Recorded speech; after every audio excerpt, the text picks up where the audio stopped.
राधे राधे महाराज जी। महाराज जी, अगर कोई साधक व्रत एवं उपवास मन को नियंत्रण करने के लिए करता है तो ये शरणागति में बाधा तो नहीं है? ऐसी स्थिति में साधक को क्या करना चाहिए महाराज जी? नहीं, ये तो हम अपने मन को पवित्र करने के लिए संयम में लाते हैं कि हमको ये नहीं पाना, ये नहीं पाना, इतना पाना है, ऐसे चलना है। प्रारंभिक है, इसका कोई ज़्यादा महत्व तो नहीं है, इसका कोई खास महत्व तो नहीं है। सात्विक भोजन भगवान को अर्पित करके अल्पाहार किया जाए तो इससे हमारे मन पर काबू होने में बड़ा सहयोग मिलता है। वो क्या, इस चक्कर में ना पड़ना चाहिए कि मुझे दूधाहार रहना, मुझे फलाहार रहना, मुझे ये त्याग करना, मुझे वो त्याग करना है। हमें भगवान की स्मृति में डूबने में सहायक क्या है, हमको ये देखना है। अगर हम अल्पाहार करके भजन में खूब तन्मय है तो हमें अल्पाहार करना चाहिए। अगर हमें भोजन की याद आती तो हम 4 रोटी नमक दाल जो मिला खा लिया और खूब भजन किया।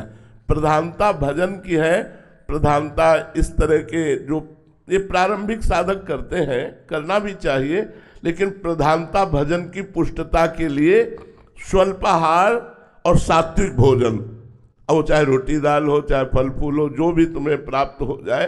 भगवत प्राप्ति के उपासक को चाहिए कि हमारा जो सबसे बड़ा बंधन है, विक्षेप है, वो इच्छा।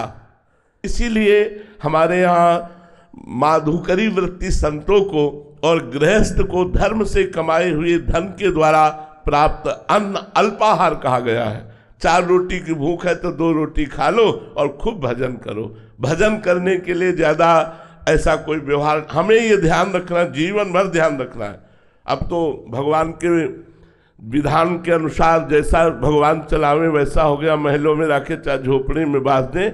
जीवन भर इस बात का ध्यान रखते रहे हैं कि इसके बिना हम रह सकते हैं कि नहीं। हम भगवान के चिंतन के बिना नहीं रह सकते और सबके बिना रह सकते हैं। जीवन में कई कई दिन भोजन न मिलने पर भी भजन में कोई विक्षेप नहीं। हम उपवास आदि करें पर यह ध्यान रखते रहे कि अधिक धन वाली वस्तुओं का अगर हम सेवन करेंगे, खाएंगे, पिएंगे तो फिर हमारे भजन में, नवीन साधना में फिर उन्नति नहीं होगी। और जब साधन परिपक्व हो जाता है तो भगवान जैसे चाहे वैसे रखे, महलों में रखे चाहे झोपड़ी में बांधते हैं, उनका खेल है। धीरज शर्मा जी, हिमाचल से। राधे राधे महाराज जी। महाराज जी, क्या ज्ञान मार्ग और भक्ति मार्ग एक साथ चल सकता है? नहीं, थोड़ी दूर तक, इसके बाद नहीं। क्योंकि जो सांख्य योग है, जो वेदांत दर्शन है, जो ज्ञान मार्ग है, वो मैं की सिद्धि है, अहम की सिद्धि है।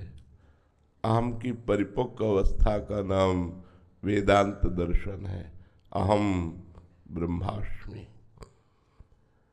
शिवोहम। और हमारा जो भक्ति मार्ग है, इसकी सिद्धि है दासोहम। चाहे जो भी भाव हो, सख्य भाव हो या वात्सल्य भाव हो, गोपी भाव हो या सहचरी भाव हो, सब में दासोहम है, दासता है। प्राण प्यारे स्वामी की मन मन की रुचि जान नेह विधि अनुसर है। यहाँ की सिद्धि है अपने इष्ट के मन की बात जानकर पहले से इष्ट को आज्ञा नहीं करनी पड़ी। मन मन की रुचि जान नेह विधि अनुसर है। प्रेम विधान के अनुसार अपने इष्ट के मन की बात जानकर पहले ही सेवा का विस्तार कर दिया। बढ़े हो आनंद मोद सबके, महाप्रेम सुरंग रंगी, और न कछु सुहाय तिनको जुगल सेवा सुख पगी। निष्देव से जानत ना ही सजनी, एक रस भींजी है, एक रस सेवा रस में। और ज्ञान मार्ग में संपूर्ण चराचर जगत को अपनी आत्मा में देखना। संपूर्ण चराचर जगत में जब हम मैं को देखते हैं कि मैं ही विराजमान हूँ, सब मेरे में मैं, तो ये तो हमारे स्वामी का आदेश है। यो माम पश्यति सर्वत्र सर्वम तमय पश्यति तस्याहम न प्रणश्यामि सच में न प्रणश्यति। हम देखते हैं वासुदेव को, आप देखते हैं मैं को। तो ज्ञान मार्ग में और भक्ति मार्ग में थोड़ी दूर चला जा सकता है। कुछ सिद्धांत ऐसे हैं जो माया निवृत्ति के लिए अत्यंत अनिवार्य हैं दोनों को, लेकिन जब सिद्धावस्था की तरफ कदम पड़ते हैं, लक्ष्य की प्रधानता जब जागृत होती है, तो मार्ग अलग अलग हो जाता है। तत्व वही रहता है, तत्व में अंतर नहीं है। जिसे आत्मा कहते हैं उसे ही परमात्मा कहते हैं। ज्ञानी लोग जिसे ब्रह्म कहते हैं, योगी लोग जिसे परमात्मा कहते हैं, भक्त उसे भगवान कहते हैं, लेकिन रसास्वादन भेद हो जाता है। इसलिए दोनों मार्ग एक साथ बहुत दूर तक नहीं चले जा सकते। अगर वो एक साथ रहा तो खिचड़ी बन जाएगी और रसास्वादन नहीं कर पाएगा, ना भक्ति का ना ज्ञान का। इसलिए एक मार्ग भगवान ने चयन करने के लिए आज्ञा करी है। चाहे कर्म योग से चलो, चाहे सांख्य योग से चलो, चाहे भक्ति योग से चलो, तो अपने रस का रसास्वादन हो जाएगा, परमात्मा रस का रसास्वादन हो जाएगा। जी। अजय कुमार जी अमृतसर से, राधे राधे महाराज जी। महाराज जी, ये मन, बुद्धि और चेतना क्या है? सूक्ष्म शरीर है। स्थूल शरीर पंचभूतों द्वारा रचित, जो जागृत अवस्था में देखा जाता है। सूक्ष्म शरीर, अंतःकरण, चतुष्टय, 5 ज्ञानेन्द्रियां, 5 कर्मेंद्रियां, और त्रिगुण माया, सतोगुण, रजोगुण, तमोगुण, यह स्वप्नावस्था में देखा जाता है। और त्रिगुण के परिणाम से जो स्वभाव बनता है उसे कारण शरीर कहते हैं। ये सुषुप्ति अवस्था में रहता है। इन तीनों शरीरों का जो प्रकाशक है उसे चेतना कहते हैं, आत्मा। सब कर परम प्रकाशक जोई, इसी के प्रकाश से पावरफुल होकर के ये कारण, सूक्ष्म और स्थूल शरीर क्रियान्वित होते हैं। शुभ और अशुभ कर्म करके बार बार जन्म मरण को प्राप्त हो रहे हैं। वही चेतना शक्ति जो अजन्मा है, अविनाशी है, अपने को भूल करके इन शरीरों पर राख करके दुर्गति को प्राप्त हो रही है। राम गोपाल जी राजस्थान से, राधे राधे महाराज जी। महाराज जी, आपके चरणों में दंडवत प्रणाम। महाराज जी, भगवत गीता में लिखा है कि शास्त्रों के अनुसार परमात्मा प्राप्ति में 3 दोष बाधक हैं, मल, विक्षेप और आवरण। महाराज जी, मल, विक्षेप और आवरण का मतलब क्या है?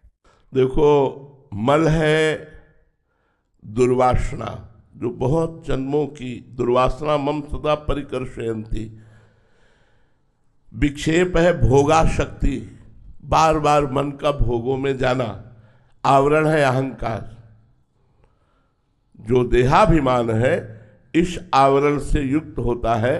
तो जब हम भजन करते हैं तो दुर्वासना नष्ट हो जाती है। जब भजन करते हैं तो भोगों की इच्छा नष्ट हो जाती है। जब भजन करते हैं तो अंतःकरण धर्म का अहंकार, वो मलिन अहंकार, वो लय को प्राप्त हो जाता है। जब अंतःकरण का अहंकार नष्ट हो जाता है तो मोक्ष को प्राप्त हो गया। इच्छा रहित होना, वासना रहित होना, अहंकार रहित होना, मल विक्षेप आवरण से रहित होकर वो भगवान को प्राप्त हो जाता है। सारिका जी, राधे राधे महाराज जी। महाराज जी, गुरु के प्रति विरह की स्थिति क्या होती है महाराज जी? उसमें भी रोना आता है क्या? हाँ, क्यों नहीं आता। क्यों? जो इष्ट के प्रति प्रेम होता है वही तो गुरु के प्रति प्रेम होता है। जब हमें इष्ट का सुख प्राप्त होता है तो गुरु के चरणों में बार बार बलिहार जाते हैं कि अगर गुरुदेव कृपा न करते तो मुझ जैसे अधम को नाम मंत्र कहाँ मिलता। और नाम मंत्र की कृपा से आज मुझे सुख जो मिल रहा है, परमात्मा अध्यात्म, ये गुरु कृपा है। इसलिए गुरु चरणों में न्यौछावर होता जाता है और एकांत में अपने गुरु का ध्यान करते हुए रोता है, उनसे बातें करता है, उनसे प्रार्थना करता है कि आप कभी हमसे बिलग मत होइएगा, आप कभी रूसिएगा नहीं। हे नाथ, मैं जैसा भी पतित नीच हूँ आपके चरणों की शरण में हूँ। बार बार वो गुरुदेव की शरण में होता रहता है। एकांत में गुरुदेव के द्वारा दी हुई उपासना से अपने समय को मंगलमय काटते हुए उनके ध्यान में, उनके चिंतन में समय गुजारता है। यही गुरु प्रेम है। गुरु प्रेम का मतलब केवल अंग संग नहीं है। गुरु का ध्यान, गुरु की आज्ञा का पालन, गुरु मंत्र का जप, गुरु के प्रति अंदर से आसक्ति, ये गुरु प्रेम है। कमल प्रमोद जी, राधे राधे महाराज जी।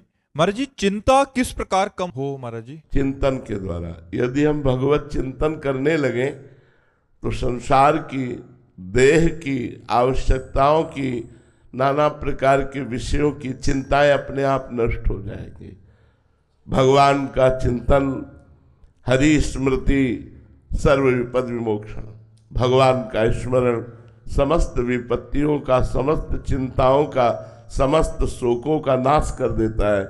इसलिए हमारी सबसे प्रार्थना है, चिंता, भय, शोक, विषाद, वासनाएं ये सबके हृदय में है, सबके हृदय में। जो जितना अध्यात्म से जुड़ेगा वो उतना ही बच पाएगा, नहीं तो चिंता, भय, शोक, विषाद और वासना, दुर्वासना ये सबके हृदय को खींचती रहती, जलाती रहती है। पर जीव किंचन मात्र जहां सुख नहीं है, ऐसे विषयों में भूला हुआ सुख का अनुभव करने के लिए और चिंता, शोक, भय को बढ़ाता चला जाता है। हम सोचते हैं कि धन से सुख शांति मिल जाएगी, नहीं हुई। भोगों से सुख शांति आप सब है, आपके पास आवश्यकता के अनुसार भोग हैं, लेकिन क्या आप शांत हैं? क्या आप निश्चिंत हैं? क्या आप निर्भय हैं? क्या आप निशोक हैं? नहीं है। जब तक भगवान की शरण में नहीं जाओगे, भगवान का चिंतन नहीं करोगे, तब तक चिंताओं से मुक्त नहीं हो सकते। प्रणत कामदम पद्मजार्चितम धरणि मंडनम ध्येयमापदि। जो इनके चरणों की शरण में हो जाता है, उसकी समस्त चिंताएं मिटा देते हैं। चिंतामणि है। चिंतामणि प्रणमताम ब्रज नागरीणाम चूड़ामणि कुलमणि वृषभानु। अगर हम श्री श्यामा श्याम की शरण में हो जाते हैं, प्रतिपल श्यामा श्याम श्यामा श्याम कहते हैं, तो आप देख लीजिएगा कोई चिंता ही नहीं रह जाएगी। जो चाहत है नित्य सुख, अरुमन को विश्राम, हित ध्रुव हित सो भजत रहो, पल पल श्यामा श्याम श्यामा श्याम। सबसे बड़ी साधना, आराधना, उपासना, अध्यात्म, भगवत चिंतन होना है। गीता जी में प्रधानता चिंतन की कही, अनन्य चिंतयन्तो माम अनन्य चेता सततम यो माम स्मृति नित्यसा। जगह जगह देखो चिंतन की बात कही गई। संपूर्ण गीता जी सुनने के बाद जो शोकग्रस्त, विषादग्रस्त अर्जुन जी थे, उन्होंने कहा नष्टो मोहा स्मृति लब्ध्वा तत्प्रसादान में अच्युता। हे अच्युत, आपकी कृपा प्रसाद से अब शोक नष्ट हो गया, मोह नष्ट हो गया। क्या प्राप्त हुआ? स्मृति लब्ध्वा, भगवत स्मृति जागृत हो गई। इसलिए हमारी प्रार्थना है, सबसे धन, पद, भोग, विषय ये तुम्हारे हृदय को शीतल नहीं कर पाएंगे, क्योंकि तुम अविनाशी भगवान के अंश हो। तुम जब तक भगवान की शरण में नहीं आओगे, भगवान का चिंतन नहीं करोगे, भगवान की लीला कथाएं नहीं सुनोगे, भगवान का नाम कीर्तन नहीं करोगे, तब लग कुशल न जीव कहूं सपने हूं मन विश्राम। जब लग भजत न राम कहूं शोक धाम तज काम। इसलिए चिंताओं का नाश करने के लिए चिंतामणि भगवान का नाम। पायो नाम चारु चिंतामणि उर करते न खसई हो, अबलो नसानी अब ना नसई हो। पा गया चिंतामणि प्राप्त। क्या पायो नाम चारु चिंतामणि उर करते न खसई हो। अब हृदय रूपी हाथ से नाम रूपी चिंतामणि को छूटने नहीं दूंगा। हर समय हृदय में सुमिरन करूंगा, राधा राधा राधा राधा। चिंताएं नष्ट हो जाएंगी, बाधाएं नष्ट हो जाएंगी, आप आनंद में नाच पड़ेंगे। आप देख लीजिए आनंद किसे कहते हैं, अभी तक पहचाना ही नहीं। आप हर समय नाम जपने का अभ्यास कीजिए, उठते बैठते चलते फिरते आपका यह लोक और परलोक सब मंगल हो जाएगा, विश्वास कीजिए। प्रदीप कुमार जी यमुनानगर से। राधे राधे महाराज जी। गुरुदेव कृपया मार्गदर्शन करें कि आपके सत्संग से हमें ये पता चला कि संचित और क्रियामान कर्म को भजन के द्वारा नष्ट किया जा सकता है, परंतु प्रारब्ध सबको भोगना ही पड़ता है और बड़े बड़े महापुरुषों को भी प्रारब्ध भोगना ही पड़ा। और आपके श्रीमुख से ये भी सुना कि भगवान सर्वशक्तिमान है, सब कुछ करने में समर्थ है महाराज जी, फिर वो अपने भक्तों के प्रारब्ध को पूर्ण रूप से नष्ट क्यों नहीं करते? नहीं, जो सच्चा पहलवान होता है वो कायर और आलसी अपने चेला को नहीं बनाता है। अगर यहां मारा और थोड़ा सा वो कच्चा पड़ा तो हजारों हाथ यही मारेगा वो। तो फिर भगवान जगत गुरु अपने चेला को कच्चा कैसे रखेंगे? शरीर राग से जो डर रहा है कि प्रारब्ध भोग भगवान मिटा दें, वो कायर है, शरीर रागी है।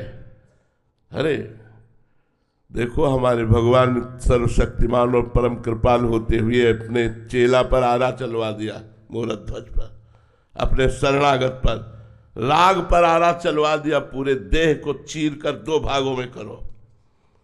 क्या समझते हो हम जगत गुरु के चेला कोई साधारण थोड़ी है? भगवान अपने पार्षद को कमजोर बनाएंगे क्या?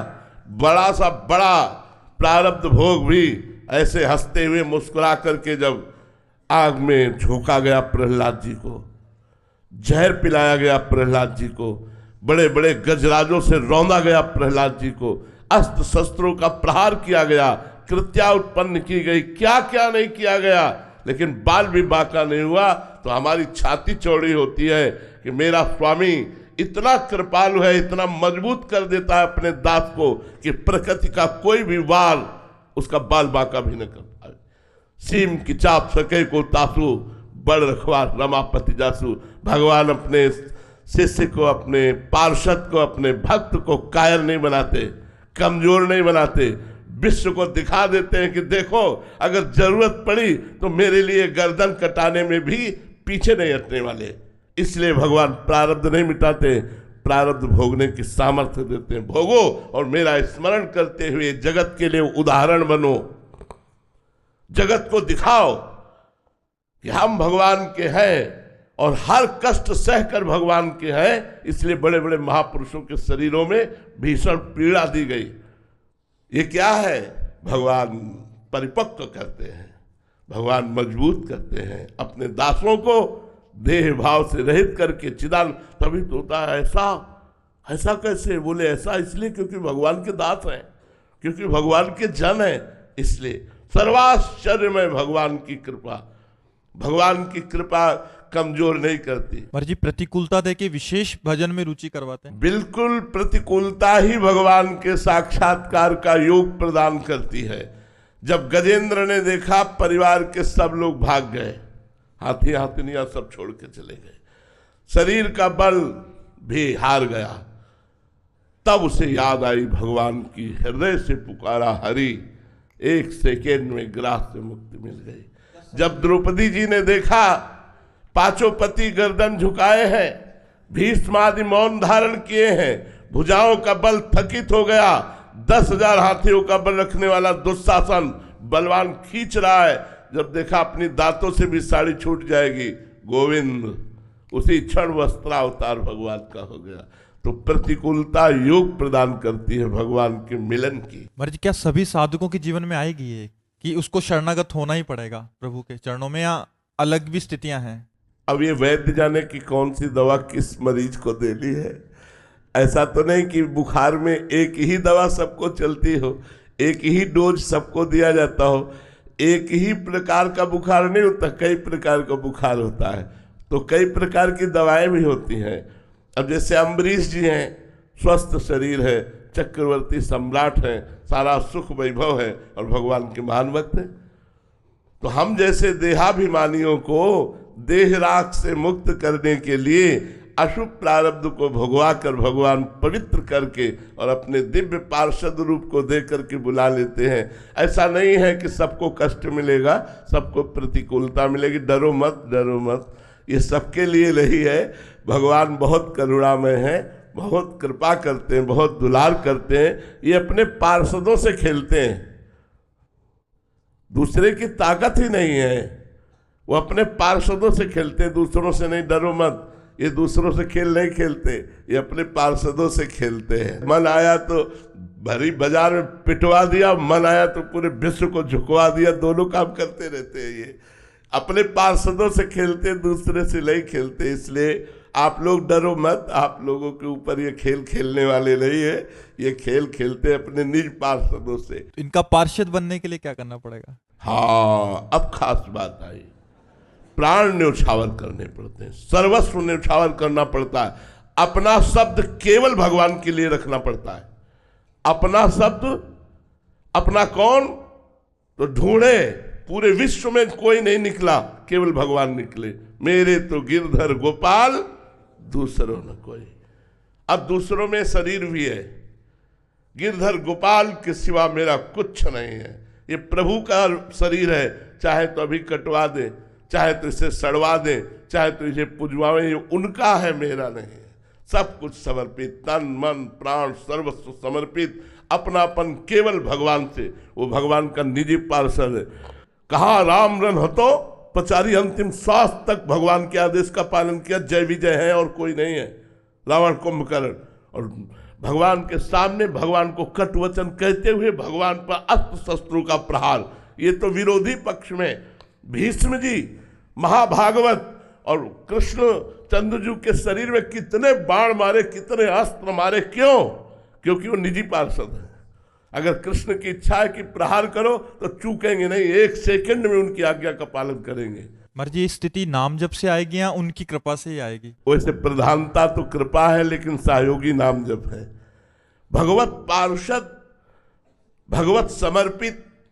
एक दिन द्वारिकाधीश, हा गोपी, हा गोपी, तो देवर्षि नारद जी पहुंचे। देखा कि भगवान की आंखों में अश्रु है और मुख में गोपी नाम है।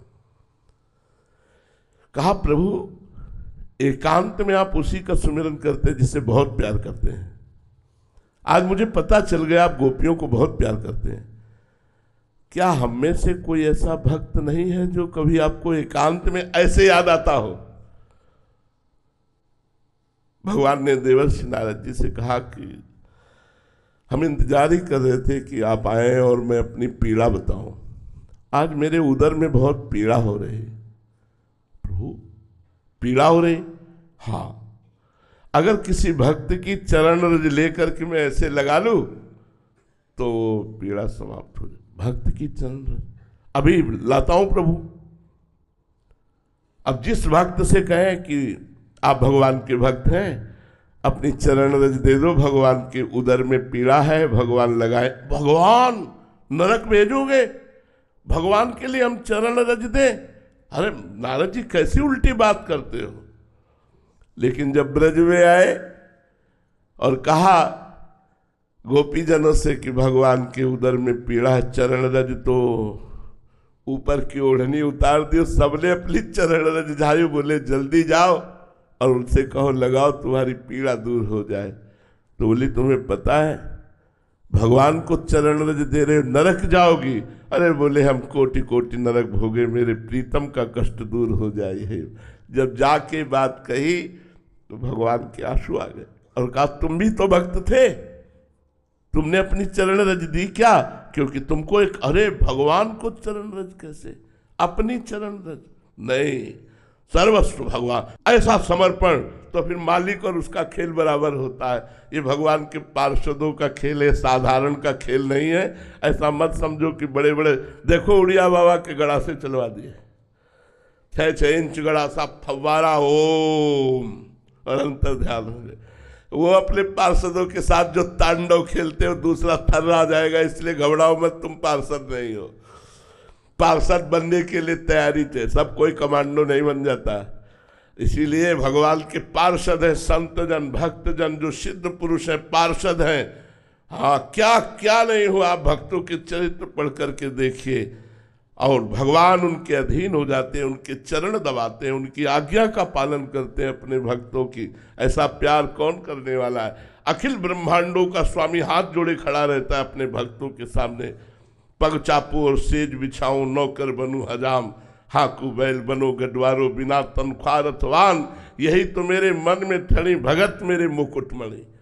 अपनो परण विसार भगत को पूरो परण निभाऊं, जाचे जाचू कहे तो बेचे से बिक जाऊं। और क्या कहूं घनी, जैसे पतिव्रता नारी घनी, भगत मेरे मुकुटमणि। ऐसी थोड़ी भक्ति का मार्ग भगवान का मार्ग है।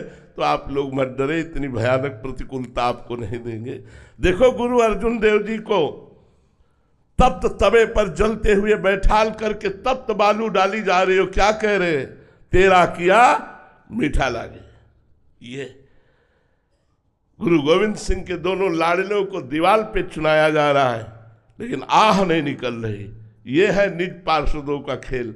ये अपने पार्षदों से खेलते, साधारण से नहीं खेलते। भाई खाओ पियो मनोरंजन बैलेंस बना के चलो, बात अलग है। अगर पीछे पड़े तो फिर अपने लायक वो बना लेते हैं, अपने लायक बना लेते हैं, पुजवा के पिटवा के हर तरह से वो अपने लायक कुम्हार ठोक ठोक के मटकी अपने लायक बना लेता है, धूप में सुखाता है, फिर आवे पे जलाता है, फिर वो बाजार में रखता है। ऐसे भगवान अपने भक्त को परिपक्व करके सतरति सतरति सा लोकांतार्यति मम भक्ति युक्तो भुवनम पुनाद, मेरा भक्त लोक के लोक को पावन कर सकता है, ऐसा